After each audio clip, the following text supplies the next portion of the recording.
Islaamaa hordoftanuuf akkam jirtu nagaa fayyaa keessanii yooyyaa ilmaan Oromoo amantaa biroo hordoftanuuf jirtu bakkuma jirtanutti nageenyi koo kan kabaja hanga jallaa isin qaqqabu. Ajandaan guyyaa guyyaan nuuf baanu Oromoo kana jechuudha. Guyyaa guyyaan jechuudha. Boorana keessatti Oromoon rakkoo hamaadhaan beelaan darraa cimaa keessatti argama. Wallaga keessatti shira mootummaan yeroo ammaa dalaguun jechuudha. Obboleewwan keenya baay'een, qotee bulaan keenya baay'een, haadholiin abbootiin keenya baay'een gidiraa hammaataa keessa jiru jechuudha. Hunduma isaatuu dhiifnee nuti dhimma dhuunfaatiin, dhimma nama tokkootiin, dhimma nama lamaatiin jechuudha. Sa'a 24 iyyaa oolla. Hayyoonni keenya manadhaa keessatti darraa guddaa keessatti argamu. Sana hunda dhiifnee jechuudha. Oromoo gaafa jedhamnee uumamnu yeroo garii abaarsa qabna natti fakkaatan. Dhugaan dubbadha. Dhugaan isiniin jedha. Maaliifi akka titiisaa jechuudha. Dhiifa manaaf godhaa yeroon kana jedhu. Oromoo hunda jechuu miti. Oromoon safuu beeka. Adaba qaba. Waa hedduu sirna ittiin bulmaataa qaba. Garuu dhaloonni ammaa kun jechuudha. Keessattuu dhaloonni miidiyaa hawaasummaa kanaan wal qabatee jiru jechuudha. Yeroo ammaa keessatti akka tisiisaa bakka badaa qofa filata. Tisiisa beetuu laata. Kanniifni gurmuu jaartee jirma mukaa gurguddaa kana, gaara gurguddaa kana filattee jechuudha. Damma mi'aaya dhangaan isaa namatti tolu sana oomishti. Tisiifni garuu waan qoshaasha, waan balfa, waan ajaawaa kanarra marsiti jechuudha. Dhaloonni ammaa kun akkas ta'e. Nama arrabsu, nama gara jabaatu, nama saba miidhu, nama waan cubbuu dalagu akka waan bee loowwan mana keessatti walitti qabanii wayita tokkicha gadhiisanii yaatu jechuudha. Siniif galee akka sana itti yaa'a jechuudha. Namni keenya maal akka ta'e hin beeku. Dhugaan isiniin jedha. Bakka dhugaan jirtu hin jaalatu namni keenya. Bakka dubbiin jirtu, bakka fakkeessaan jiru yookaan humna fakkeessuu danda'u qofa deeggaraa jiraata jechuudha. Kana wanti hin jedhe dhimmaa fi miti, sababa malee miti obboleewwan.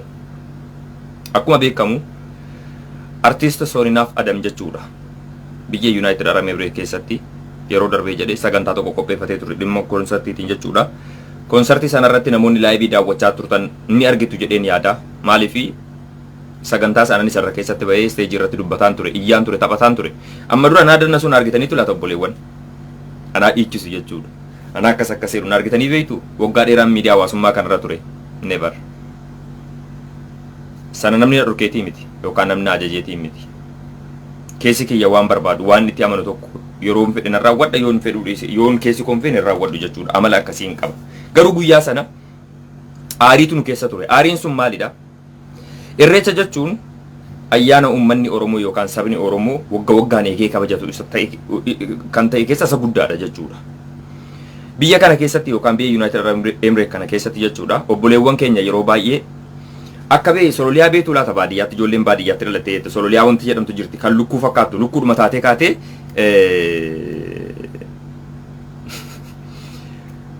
asli callisi yeroo sila dubbattu si dhageenyee jirraa si dhagaheen jira amma nan dubbadhaa callisi koomantii sin barreessin asli mucaa jedhamtu mucaa diimaa araba fakkaatu kan kaayiroo jiru sana jechuudha callisi kanaaf jechuudha obboleewwan. Sololiyaa kanatu firqaan deemti jechuudha. Wal fofootee jechuudha. Obboleewwan keenya irreecha kabajna jedhanii kaanii faaqeedhaan adda addaan deemu yeroo baay'ee jechuudha. Ayyaana waggaatu gaa jedhu malee wanti tokko jechuudha. Inni tokko asiin deema, inni tokko gara Sharjaa, inni tokko gara Dubaayii irreessa kabajanne jedhanii suuruma wayii bakka wayiitti kaanii dhiisanii biraa galu. Amma bara kana garuu nuti ijoolleen hangi tokko walitti qabamne waan kana bifa ofishaal ta'een, bifa bareedaa ta'een jechuudha. Uummanni keenya itti wal gahee sagantaa sana laayivii goonee bifa bareedaa ta'ee jedheen jechuudha. Seenaa biyya kanaa keessatti waan gaarii tokko hojjennee waliin mari'anne. Qonsila yookaan embaasii biyya United Arab Emirates kana keessa jiruun jechuudha. Maaliifi biyya ormaa keessa jirra waan ta'eedhaaf jechuudha. Biyya keenya keessattuu mirgi keenya kan kabajamne namoonni beeka. Biyya kana keessatti immoo isaan irraa mirga argachuun ulfaataadha. Garuu dirqama waan ta'eedhaaf jechuudha. Gaafachuudhaaf yaallee obboleewwan keenya embaasii kana keessa hojjetan jechuudha. Mariisifne obboleewwan keenya bifa seera qabeessa ta'een mormii yookaan waan amma mootummaadhaan siyaasaan wal qabatu osoo wanna tokko mallattoo tokko agarsiisiin uummanni keenya bahee wal gahee irreecha isaa kabajatee akka deemuuf Qonsilaa biyya kanaa irraa hayyamni yookaan beekamtiin kan mootummaa kanaa wajjin mootummaa biyya kanaa wajjin walitti qabatu akka nuuf kennamu jennee jechuudha. Hoo xiqqaatee torban lama ol isaanitti deddeebine kadhanne jechuudha. Wanta tokko waan kana fiiksinu gochuu hin dandeenye yookaan nuuf furuu hin dandeenye jechuudha. Waan goonu gaafa wallaallee jennu bakka sanarratti hin argaminaa jiran yoo argamuu dandeessan nama 28 qofa jedhan. Namni 28 Oromoo biyya United Arab Emirates keessa jiruun haala kamiin madaalamee akkas ta'uu kan danda'u obboleewwan. Haqni jiru wanti nasirratti dubbadhu kuni ani akkasin na jaallattan yookaan akkasin hojii keenya jaallattan yookaan akka jibbitaniif waan akkasiitiif miti. Eenyuun sodaa eenyuutu hin qabu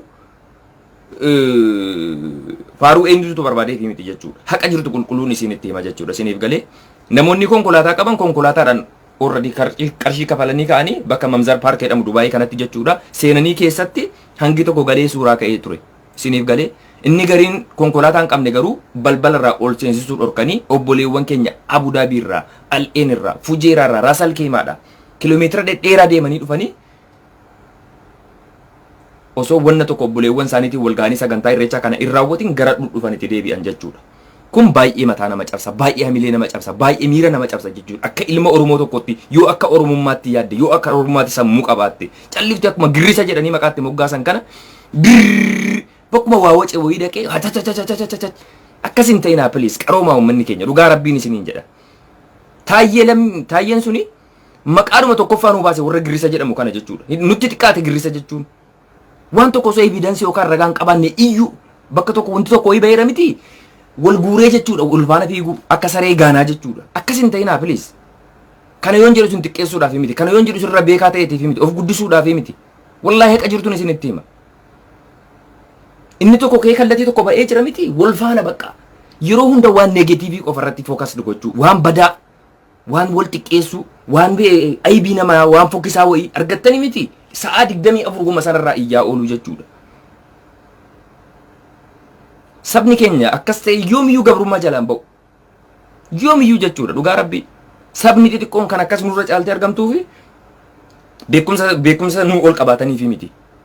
Yookaan cimina nu ol qabaataniif miti yookaan humna nurra qabaataniif miti wal dhageettii wal kabajuu wal hubachuu tuuta qabaachuutu sadarkaa hundaan ol isaan taasisa jechuudha. Kun Oromoo biratti hin mul'atu completely. Yeroo baay'ee yaada inni tokko falaasama inni tokko kaasee jedhe isuma tokko rukutee boquusaa cabsa jechuudha. Isuma tokkotu kuffisa jechuudha. Biyya United Arab Emirates kana keessatti jechuudha obboleewwan keenya yeroo baay'ee ni rakkatu. Bakka mallatti kufu qarshii walitti buusaa jedhanii garee uumu. Gareen uumamu kun tariitii ani yoon qabaadhee nan kafala ta'a. Yoon hin qabaanne immoo nan baallama ta'a. Namni sun garuu arjantilii qarshii sana ammatti barbaaduu danda'a. Namni obboleessi keenya yookaan obboleettiin keenya jechuudha. Osoo tuuta qabaatee garee qabaatee ji'atti buusii qabaatee yookaan akka biyya keenya keessatti bara haadholii abbooliin keenya osoo barnoota hin qabaanne afoosha qabu bara. Afooshni kun maaliif barbaachise? Humna. Namni tokko gaafa rakkate gaafa du'u akka wal ijaajjee wal bira dhaabbatee hamilee waliif ta'uudhaaf uuma jechuudha. Keenya garuu gaafa ati falaasama tokko wayii fiddee wajjin hin dhaabbanne jettu akka waan ati sarraa fayyadamuudhaaf jettu akka waan ati sarra caaltee argamuudhaaf jettu isumattu deebi'ee miila keessa jalaa rukutee si kuffisuuf deema jechuudha. Laaltanii obboleewwan dhimma gara Sooninaatitti yeroo deebi'ee jedhu jechuudha. Sooninaaf Adam artistii ol guddataadha. Baay'ee kabajna baay'ee jaalanna. Kabajneef jaalanneef iyyuu jechuudha yeroo darbee jedhe koonsartii isaa akka sanatti miidhagsinee ilmaan Oromoo United Arab Emirates keessatti argamnu. Guyyaa sana jechuudha torban tokkoof sagaleen koo kun dubbachuu hin dandeenye rabbi kan na beeku jechuudha iyyaa turre jechuudha maaliif isteejii sana akka uummanni itti gammaduuf jechuudha waan dandeenyu hundayyuu jechuudha gama dandeenyu jechuudha kana kan godhaa jiru nuuf kafalameetii miti kana kan godhaa jiru waa tokkotu siif godhama jedhamee waadaan nuuf sanameetii miti siniif galee yookaan kana kan godhaa jiru uummata Oromoo bira galata arganne jenneetiin miti Oromummaatu kana nu godha jechuudha miira nu keessa jirutu sana nu godha jechuudha akka ilma Oromoo tokkootti CD ni jalqaba fudhatee dhufe isaa ta'u akkuma sana ammoo konsartii bu'uurri konsartii kana Sooninaaf osoo hin taane artiist Funyee yookaan massaluudhaaf jechuudha. Isheedhaaf abbaa giddiitu sagantaan irreechaa sun akka miidhaguudhaaf konsartii tokko yoo uumne gaariidha moo gaarii miti waan jedhamu marii gaggeessanii walii galanii isa dura obboleewwan keenya Funyeen biyya kana daawwannaa dhufte gara biyyaatti deebi'uuf gaafa jettu lakkin galin irreechatu fuuldura keenya irratti argame irreecha kana waliin kabajne gara biyyaatti galta jedhanii Funyee as tursiisan jechuudha. Yeroo as turtu erga Funyeen as turaa jiraatte irreecha sanaaf ijoollee waan boqonnaa qabaniif waan ba'aniif wal geenye bakka tokkotti irreecha sagantaa konsartii tokko uumne obboleewwan keenya bashannanii yoo galanu yaada jedhu dhufe. Achii booda akka carraa ta'ee Sooninaaf Adam dhufe as jira. Isallee yoo itti ida'anne mucaan kun biyya keessatti rakkoof darraa mootummaa akkuma artistoota Oromoo kaanii dhandhamachaa jira waan ta'eedhaaf yoo itti fayyadamaa ta'e isaafis gaariidha waan jedhamuudhaaf jedhanii Sooninaaf itti ida'an jechuudha. Sooninaaf dhufe itti ida'ame. Anama personally Sooninaaf wajjiniin wanna tokko rakkoon tokko kan hin qabu hin jiru jechuudha. Isa silaa jechuudha. Kalaama nagaa yookaan haasawaa nagaa waliin dubbachaa jira rabbi kan na beeku jechuudha. Garuu haqa jirtu akka hubattanuudhaaf. Maaliif hundi keessan yoo isin jala callisanii waan kana explode gootu waan kana expand gootu hin babal'iftu hin dheeressitu. Akkas akka ta'u hin barbaadu. Oromoon akka afaan fajjessu hin barbaadu. Maaliif galanni Oromoo irraa argachuuf jedhee hangana xaaru hin jiru yeroo kamiyyuu haqaaf dhugaa qofa irratti osoo hin fakkeessuuf sobuuf callisee kan deemu ta'eeti waggaan gana callisee olii gadi hin jooru. Akkuma isa kamiituu fakkeessee dandeessii jiraachuu nan qaba. garuu keessa koon nan ajaju maanarii kiyya miti sun jechuudha. Kana yoon jedhu eenyummaa koo isinitti barsiisuuf isinitti agarsiisuuf miti kan hin dubbachaa jiru jechuudha. Akkana hubattanuudhaaf jechuudha isiniif galee. Sooninaaf kun konsartii sun uumamee jechuudha. Konsartiin sun erga ta'ee booda uummanni Oromoo haala eegne olitti nuuf argame baay'eetti gammanne baay'eetti boonne mataa nu jabeesse seenaa UA keessatti waan ta'een argamin argine uummata keenya Facebook irratti beeksifne bifa seera qabeessaan bakka filatamaa tokkotti walitti qabsiifne jechuudha. Obboleewwan keenya itti gammadanii galan rakkoo nageenya tokko malee jechuudha. Kun nuuf gammachuudha. Xiiqii keenya illee baanne jechuudha. Warra irreecha kan kabajne nu danqan jechuudha. Isaan illee qaanfachiifne jechuudha. Kun nuuf hamileedha jechuudha. Jalqaba irratti. Sana booda maalitti deemne wanti kun haala kanaan kan xumuramu yoo ta'ee jedhee irreecha deemnee uummanni Oromoo deemee achitti sagantaa sana akka hin gaggeeffanne wanti dhorkunni guddaan tokko biyya kana keessatti wanti marti hayyama barbaachisa. Wama feetan tokko gaggeessuudhaaf hayyama dhaabbata yookaan qaama biyya kanarraa hayyama sin barbaachisa. Biyya seera qabeessa biyya professional ta'edha biyyi nu keessa jirru jechuudha. Isiniif galaara miti. Uummanni Oromoo moofoosha tokko hin qabu biyya kana keessatti. Uummata Amaaraa fudhadhaa, uummata Tigree fudhadhaa. Waa biraa dhiisa uummanni halaabaa jechuudha. Halaabaa amma nuti hin xiqqeessina miti. Halaabaan jechuudha dhugaa rabbiin isiniin jedha. Uummanni halaabaa wal gurmeessite tiimii yookaan afoosha qabdi biyya kana keessatti. Oromoon lakkoofsi hangana baay'atu. Oromoon baay'inni isaa hangana gahu UAE keessatti afoosha tokko hin qabu, garee tokko hin qabu. Yeroo ati kaatee yaada tokko fidde hundiyyuu yaada keessana burruusaa rukutee cabsu. Ati hin taatu ati ofii keetii fayyadamuu jettee akkas gochuu jettee yaada kee kuffisuudhaaf yaada kee cabsuudhaaf kan deemu malee kan hamilee sitti horii wanti kun saba keenyaaf ni fayyada kan jedhu hin jiru. Ummata keenya rabbi afaan qofaan sobee walitti waloo isa malee gaafa walitti fiddee torban tokko walitti dhiifte wal bira dandeen ta'u namni keenya dhugaa rabbiin isiniin jedha. Akka adurree akka qeerransaa wal nyaata. Akkas ta'uu hin qabu namni keenya. Dhaloonni kun akkas ta'uu hin qabu. Akkas ta'uu waan nu godhe argaa jirra. Galatni wal firqaadhaan deemu yookaan wal qoqqoonnee deemu saba keenyaaf maal bu'aa akka buusaa jiru argaa jirra waan ta'eedhaaf nu ammoo jijjiiramnee caallee argamuu qabna jechuudha. Seenaa kaleessaatiin bubbuluu hin qabnu jechuudha. Isiniif galee san booda 11 irsaariin kun kan uumamee jira jechuudha. Biyya kana keessatti yeroo jiraannu rakkoon shirri uummatni Oromoo gaafa baasee of mul'isee jedhu irra qaqqabu biyya Oromaa keessatti miti biyya keessatti illee maal akka ta'e isin ni beektu. Wanti maqaa Oromoo dhahate yeroo kamiyyuu akka inni rakkoo godhatu ni beektu. Maaliif kallattii isaanitti kan adda jechuudha. Ati kun nama taate gaafa sabboonummaa keetiin sochootu biyya keessatti ergama shaneeti yookaan ergamaa shaneeti ergamaa wobooti jedhanii uummata keenya jaarraa dheeraa bara dheeraadhaaf dararaa akka turan namoonni beeka. Ilaa har'aallee wanti sun itti fufee jira jechuudha hanga yoonaa jechuudha. Isiniif galee maqaa Oromootiin kallattiin yoo moggaafamuu baate illee wanti kuni keessa isaa namni gaafa galee jedhu garuu maalummaa yookaan eenyummaa Oromoo keessatti argita jechuudha. Kana wanti jenneef moggaasni maqaa kun moggaasa nama tokkootii miti yookaan yaada nama tokkootii miti. Yoo xiqqaate namoota 30 ol wal geenyeeti kallattii garagaraarraa obboleewwan keenya al'eenii keessaa jiru. Sharjaa keessaa jiru, Ajmanii keessaa jiru, Dubaay keessaa jiru, Arsiitu jira, Baaleetu jira, Wallaggatu jira, Shawaatu jira. Hunduu keessaa walitti makate. Kana yoo jennu eenyutu isinii hayyameeti akkasitti kan of ijaaruu dandeessanii? Hindee nuti of ijaaruudhaaf hayyama kee gaafachuu qabna dhiiroo. Nuti of ijaaruudhaaf hayyama kee gaafachuu qabna intaloo yookaan qarree. Ajaa'ibaa barkan nama keenyaa kun dhugaa rabbii. Ati mana keessa yoo callistee kan raftu yoo ta'e namni dura rafuu qaba jechuudha. Dirqama balbala sitti rukutee ka'ee naaf hayyamii waan akkasii ijaaruudhaaf jedhee si gaafachuu qaba jechuudha. Akkasii miti kan waa madaaltu. Gaafa namni ijaaramu wal geessee ati lakki wanti ijaarame kun hojiin hojjetaa jiru kun saba kana waan diigu saba kana waan hin fayyadne saba kana irratti waan rakkoo uumu jettee kompileen gochuun it's okay this is profession rakkoon qabu sun garuu osoo mul'ata yookaan hojii waan tokko hin barin akka kitaaba qola qofa laaltee keessa murteessuutii bar haawu osoo keessa galteen dubbifne maalitti beekteeti. Har'a namoonni halaala teessanii osoo waa'ee kana tokko hin beekne osoo shira yookaan daba as keessatti raawwatamaa jiru quba hin qabaanne callisanii murteessitan jaarraan keessa jiru jaarraa 21ffaadha. Jaarraa qaroomaadha. Ofaa barru. Callisni abalumti waan tokko fakkeessee dandeetti. Anama fakkeenyaaf soba tokko dhugaa gochuudhaaf fakkeessee dandeetti ittiin dubbachuu yoon qabaadha ta'ee jedhe ani yeroo hunda nama dhugaadha jettee nan fudhatin. Lama sadi irra deddeebi'iiti cheekaap godhi waan sana jechuudha. Saansuurii godhi irra deebi'i ilaali. Nama lama sadi nama afur nama shan ragaan illee bar namni tokko murteessuu hin danda'u osoo dhugaa ijaan argaa jiraate illee nama sadi wanti godhameef hangam wanti kun dhugaadha jedhamee akka qoratamuudhaaf jechuudha. Isiniif galee waan tokko osoo hin qoratin callisanii gadi hin dhiisina. Kanaaf sooni naaf adam jechuudha. Dhufee isaanitti makate haala eeggamee olitti jechuudha. Akka gaarii caalbaasiin isaa sun illee deemee fi dabalata irratti immoo qarshii achirratti argame yookaan konsartii sanarratti argame isaanii wajjiniin sheerii godhate nu ijoolleen achirratti sagantaa sana miidhagsuudhaaf jechuudha. Koree namuu sarraa kaasee hanga koreewwan garagaraatti ramadamtee ijoolleen sochoote dhugaa rabbiin isiniin jedha. bishaan qarruu jechuudha. Bishaan qarruu kan isin itti dhugdeetti erga itti baateetti jarumatu invite godheen isaan dhiyeessee mana kiiloleetti nyaata nyaattee dhugde. Nyaata normaalii nyaatanii dhugan jechuudha. Isii qofa sadi ta'anii jechuudha. Funyee abbaa giddii akkuma sana sooninaa fadhan jechuudha. Nyaata nu affeeranii gara mana keenyaatti galle. Tiraanspoortii inni hin qabne tiraanspoortii dhuunfaatiin jechuudha isin hin galee. Osoo santima tokko irraan arganne jechuudha. Kana jechuun faayidaadhaaf jenneetti nuti achirratti kan dhaqne sagaleen keenya nu cufame achirratti namaan arrabsamaa namaan darbatamaa gosa meeqa jedhamaa kan achii galle jechuudha. Kanaa silaa kabajannuu mala ture. Kanaa silaa ulfinannuu mala ture. Silaa fakkeenya Oromoota yoo qeerroo Dubaayii jedhamee galanni nuu deebi'uu qaba ture. Kanaan miti galanni keenya kan malu. Isiniif galee warri immoo irra sirra dhaabbattee shamarran keenya calliftee asirratti artistoota keenya irratti shira yaaddaniiti yookaan immoo akka inaaffaati maaltu itti inaafama? Artistii irraa maaltu inaafama? Azmaarii dhangeera rakkoo hin qabu. Hacaaluyyuu dhabee taa'aa jira barsabni Oromoo. Osoo inaafame Hacaalutti inaafamaa bara. Gootummaa, sabboonummaa, Oromummaa, beekumsa kallattii hundaan jechuudha. Maaltu itti inaafama? Mi'a nama soolinaaf itti maal inaafa?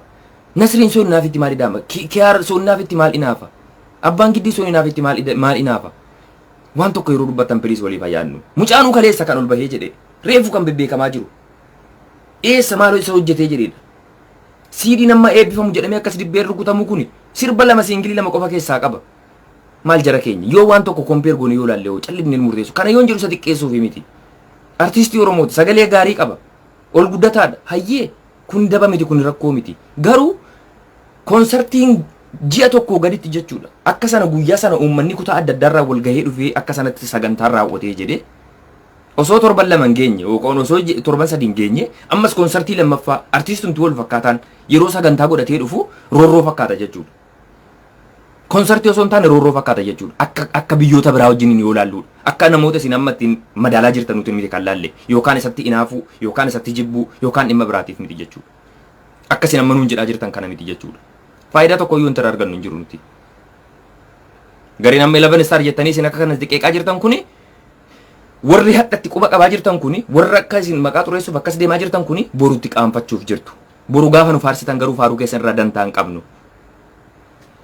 Tiimiin 11 star jedhu kun jechuudha kana caalatti waan ajaa'ibaa fidee isin hojjechiisee Oromoota biyya United Arab Emirates kana keessatti kana yoon jedhu faayidaa keessan yookaan gargaarsa namootaa kajeeleetiin miti jechuudha. Hojii hojjetuun warri hadha qubatti qabaa jirtan kun deebitanii akka galateeffatanii barbaannu jechuudha. Kuni kaayyoodha. Itti amanneeti. Qeeqni akka dhufu itti beekneeti. Arrabni akka dhufu itti beekneeti. Waan tokko kan hojjennu jechuudha. Maaliif sodaattuun cooma nyaattu. Yeroo tokko Sumaalee tokko kontoroobaandii osoo karaarra fuudhee deemu sodaata shofeeriin akkana hollatee jennaan. Farii coomaa haibalaam kaballaa hiikasnaal jedhe. Sodaataan cooma nyaatu yoo nyaateen alba'a jedhe. Abbaan arge taraadhaan dhufee asirra dabareedhaan feesbuukarra dhufee eenyu isinii hayyameeti eenyu akkas godheeti jedheedhaaf namni sodaatu hin jiru. Please akkasitti waliin sodaachifnu. Hundiyyuu dhiira. Waan tokko wanti walitti godhamu hin jiru. Please yoo dandeesse ati 11 star jedhee an dhufeen jira miti ati immoo 12 star jedhii kottu yoo feete 10 star jedhii kottu yoo feete 20 star jedhii kottu yoo feete starii keessaa balleessi 20 kan feete magaa feete boggaafadhuu kottu. Rakkoo waan qabu miti. An suuqii tokko asirratti baneen jira maali suuqii sana bantettee anaan morkuu caala ati illee suuqii biraa banattee kan barbaade uummanni dhufee filatee bitu mirga isaati jechuudha. Sii gala miti. Abbaan arge asirratti loleedha. Abbaan arge dibbee rukuteedha. Sodaannee waan irraa deebinu hin qabnu. Obboleessi keenya soonnaaf adam. Ji'a gaditti konsertii uumuu miti. Torbanitti dhaqee yoo konsertii uume ishuu keenya miti. Oromoon fedheetti dhaqee jennaan. Kanaan akka maqaan nuun kaane, kanaan akka hin taajjabne, kanaan akka hin arrabsamneedha. Isiniif galee kan nu jechaa jirru jechuudha. Obboleewwan keenyas keessa dalagatan jireenya isaanii hin beekna waan ta'eedhaaf jabeessine inni amma laala taa'ee callisee waa ijoollee dubaayii dubbatu kuni halaalarra taa'ee jechuudha. As keessa taa'ee tokko kijibaan callisee booksii waa ergaaf. Wanti hin arge wanti dhagahe hin jiru. Fakkeenyaaf amma waa'ee sooninaa adam osoon biyya biraa jiraadhee akka amma miidiyaa hawaasummaa irratti oofaa jirtan kanaan anis akkuma keessan kanan deebi'ee isaaf jedhee ija ture jechuudha. Isiniif galee garuu dubbiin akkas miti. Waan kamiyyuu qaama keessa jiru nama iccitii kana beeku nama dhugaa kana beeku osoo isarraa adda baafattanii gaariidha jechuudhaaf an obboleewwan malee namootuma bahanii miidiyaa irratti dubbatan hundaa deebii laachuufi miti.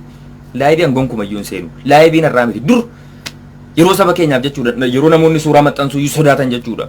Yeroo sanayyuu baanee dubbataa turre iyyaa turre hanga humna keenya jechuudha. Isiniif galee kanaaf isa kan sooninaafis isa kan 11 staarii kanas guyyaatu bulee murteessa waan ta'eedhaaf arrara dhaabbattanii cal'isanii dibbeen tumina. callisanii gootan jedhina. Akka jettu Amaarri lasraa yaaltaaddala yaamroo latankool tawadaadaarii yellaa'um jetti. Sammuun waan tokko uumuudhaaf waan tokko jechuudhaaf kaka'umsa yookaan hamilee hin qabne waa cabsuutti waa balleessuutti waa xiqqeessuutti sadarkaa tokkoffaa qaba. Kijibaadhaan ni jechuudha. Ulaadha qalqalloo dibbee beektu yookaan fiinyaa afuuffee jechuudha. Yoo akkasitti ilaaltan qilleensi guuteen bokoka. Waa xiqqoodhaan akka nurraamti duwwaa jechuudha. Namoonni waa hojjechuu hin dandeenye oduudhaan namni isaan gahu hin jiru. Arrabaan namni isaan gahu hin jiru. Sibiila kana dhadhaa godhu dhagaa kana bishaan godhu arrabaan jechuudha. Kijibdoota isaan nama hojjetu hin qeeqin. Ati isa caalatti hojjettee argamuudhaaf yaali malee isa hin qeeqin. Suudii teessee Kataarii teessee waa'ee Dubaayii isa qaamaan keessa jiru caala akkamitti beekuu dandeessati? Tarii viidiyoo wayii argachuu dandeessa. Tarii suuraa wayii fudhachuu dandeessa. Tarii voisii wayii fudhachuu dandeessa. Qaamaan nama keessa jiru caalatti akkamitti nan beekettee falmita. Kijiba jechuudha. Dhugaaniif bulee mul'ata jettee Oromoon waan boru arguuf jirtan waan borutti qaanfachuuf jirtan har'an dubbatina. Yeroo amma wanti hundi fakkeenyaaf amma viidiyoon an dubbataa jiru kuni onlaayinii ta'a. Tarii har'a kijibeen jira yoo ta'e na tuffachiisa bor. Kanaafin of eeggannoon dubbadha. Kanaafin of eeggannoon haasa'a barreessa.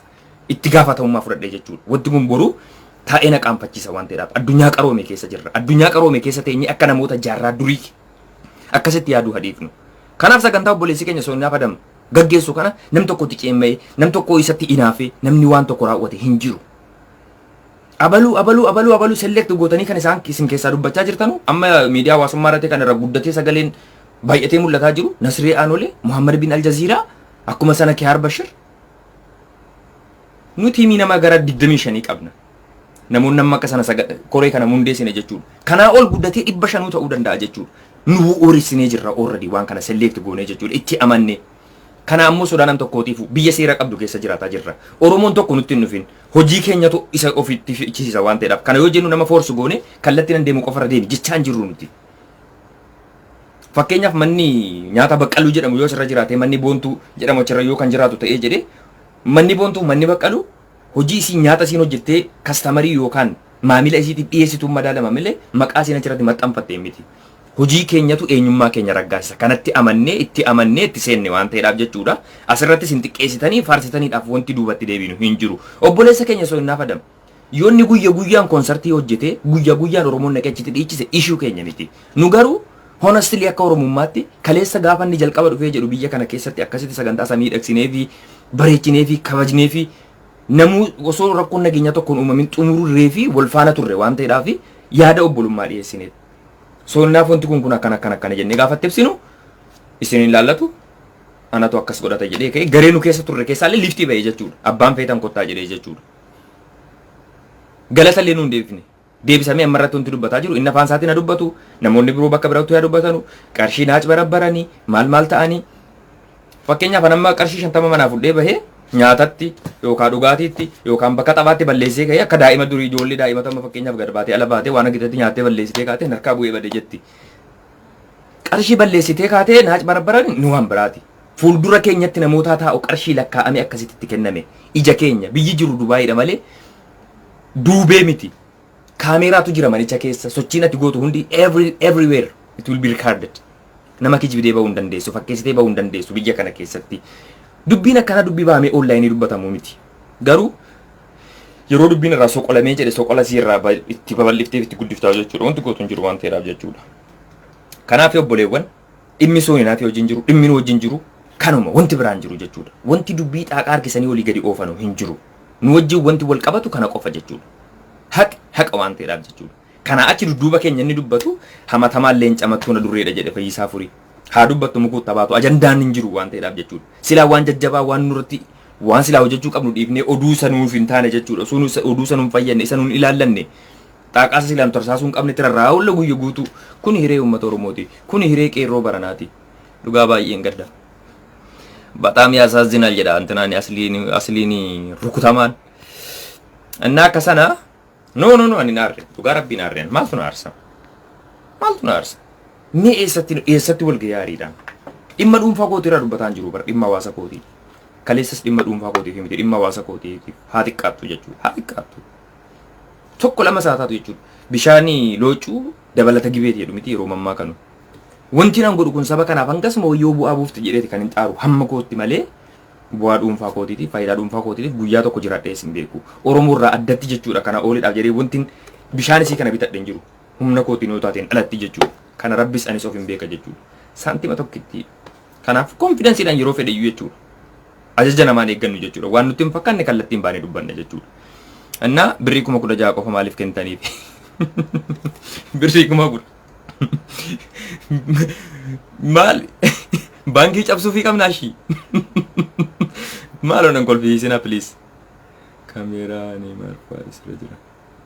Neymar Fuad callisi ati rakkoo qabda. Jaartii koosii furdoo sana iyyuu baaftee olii gadi ooftamitti seexanni si hawaaf hin jedhu.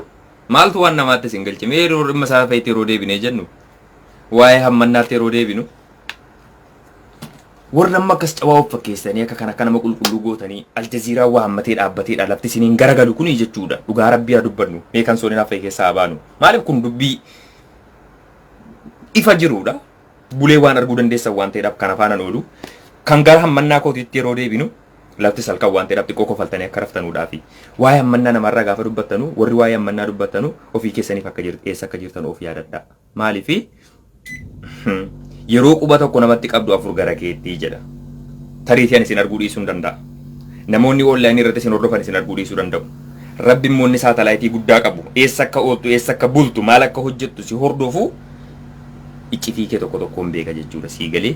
Kanaaf namatti callisanii yeroo dubbatan an kun eenyuun jedha. Nama xiqqeessuu, nama rabsuu waan akkasiitii miti. An abbaa fedhe wajjin wal hammadhee fakkeenyaaf dhalaa 50 ofitti marsee yoon taa'e maaltu si gahe?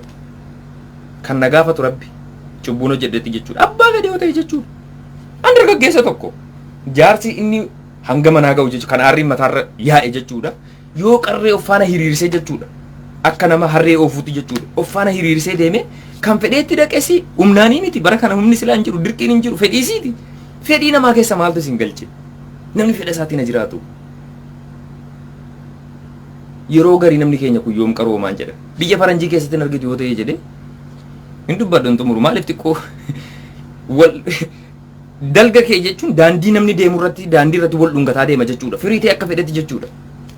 Israa'it nu garuu safuu aadaa waan jedhamuudhaafi.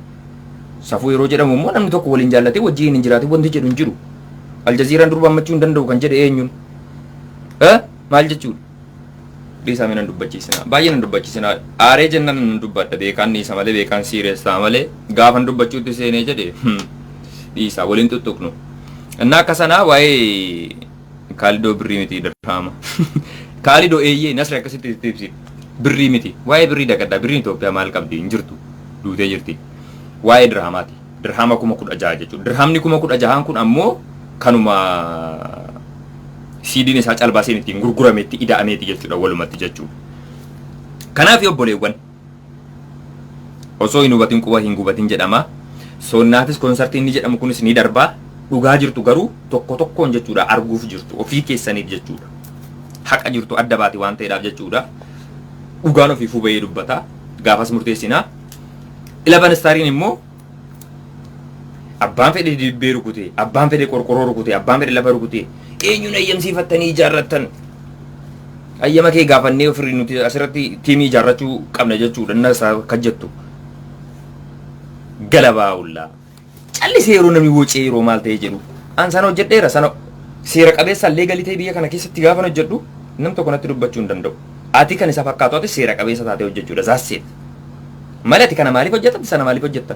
Ofii keetii rafta hunduu rafuu qaba miti. Ofii keetii gandarra deemtu hunduu gandarra deemuu qaba miti. Hisaabati hisaabduun jechuudha.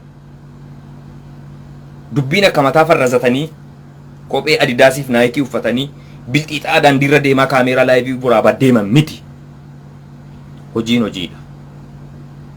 Isiniif galee sabni kun Oromoon biyya kamuu keessatti tokko ta'ee ijaaramee tuuta seera qabeessa ta'e wayii qabaatee uummanni keenya osoo hin tuffatamin osoo hin xiqqaatin waan barbaadu jechuudha. Cidhas haa ta'u yookaan aadaasaas haa ta'u yookaan akkuma amma jennu kana konsartii adda addaatiifis haa ta'u bifa seera qabeessa ta'een biyya kana keessatti eegaluudhaaf gareen jira jedhamu tokko wayii jiraachuun nuuf murteessaadha. Isiniif galee kanaafuu nuti itti amannee raawwanne waan ta'eedhaaf jechuudha. Fokkoraa abbaa argeetii waan duuba deebi'u miti kun jechuudha. Kana qaamaan agarsiifna. Obboleessi keenya soolinaaf adam milkaa'etti milkaa'e hadhas boris waan feete raawwadhu habiibi. nusirraa rakkoo hin qabnu nusirraa hinaaffaa hin qabnu wallaahi billaahi rabbiin kan na beeku jechuudha warra matiimii kana keessa jiru guutuun isaa jechuudha kanuma jedheen malee inaaffaadhaaf yookaan jibbaadhaaf yookaan waan biraatiif miti jechuudha isiniif galee 11 staarii namoonni miseensa ta'uu barbaadan jechuudha ilmaan oromoo UAE keessa jirtan yookaan United Arab Emirates keessa jirtan jechuudha nuqunnama Nasree Anolee Kiyaar Bashir Abbaa Giddii Aminoo Falmataa ijoollee baay'eetu jiru obboleewwan keenya jechuudha Bareentoo hedduun isaanii jechuudha kutaa hundarraa jiru waan ta'eedhaaf kontaakt gootanii dhuftanii miseensa taatanii akka ilmaan oromootti jechuudha tiimii cimaa tokko uumnee kallattii ittiin kabajamnee biyya kana keessatti jiraannu qofarratti hojjedhaa. Oduu kan odeessu yoomuun odeessa oduudhaaf bakka hin laatina. Oduun kan namoota dadhabaati kan namoota rafooti kan namoota du'aniiti dhaabbiiti jechuudha. Gaafa nama taatee jiraattu akka namaatti mul'attee akka namaatti kabajamtee jiraachuu qabda. Oromoon eenyu gadi. Tigreen ammasoo ka'ee biyya kana keessatti rakkoo wayii uumame jedhame sakandii keessatti wal qaqqabdi garee qabu waan ta'eedhaaf maallaqaan dinagdeen isaa ta'u humnaan isaa ta'u kallattii barbaachisa kamiinuu jechuudha. Siniif galee amaarree akkas. Keenya kun sichi garee hina WhatsApp liinkii na ergi maal ta'e uummanni hangana baay'eetu jechuudha. Sheemonaas dhugaa rabbi fokkuudha kunniif. Yeroo hunda qeeqa namaa sodaatanii dudduuban deebina. Yeroo hunda namni isin arrabseedha dudduuban deebina. Namni waa'ee kee maalitti beeka? Guyyaa tokko soo bishaan naa bitettee garagalee si ilaalu hin kijiba oduu. Humna keen dafqa keen jiraataa jirta. Waa'ee kee namni maal abbaasaa dubbata?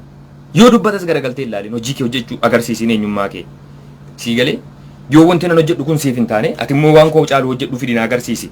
Yookaan koo dhiiseen gara keetti makamaan iyyuu. Sanii achi oduu qaluun anis beekaadha anis goota jedhanii bahanii geeraruun kuni morka dirree lolaatii miti. Morka dirree sammuuti. Isa sammuun si caale sammuun caaluuf deemi. Yoo sammuun caaluu dadhabde immoo isa jala hiriirii isarraa barattee boruu isa caalte argamuuf dandeessa waan ta'eedhaaf jechuudha. Akkasuma obboleewwan isinitti dheeressi natti fakkaata halkan gaarii isiniif haa ta'u. Ilmaan Oromoo biyya United Arab Emirates qofa keessa osoo hin taane addunyaa guutuu jiraataniif kabaja jaalala guddaa qabna. Hammeenya jibbaa Oromoo qabnu. Kanaaf ammoo seenaan keenya kaleessa nuuf ragaadha. Osoo waan badaa seenaa bara dudduubaa qabaanne har'a uummata keenya fuuldura laphee dhiibne jechuudha. Konfidansiidhaan yookaan miira guutummaatiin hin dubbannu. Kanaaf jechuudha har'as boris kaayyoon keenya tokkoof tokko qofa. Oromoo ol ta'ee ergamuu fi Oromoo of kabachiisee jiraatu uumuu qofa jechuudha. Ulfaadhaa galatooma isin hin jaalladha. Muhammad bin Aljaziiraan ture. Nagatti.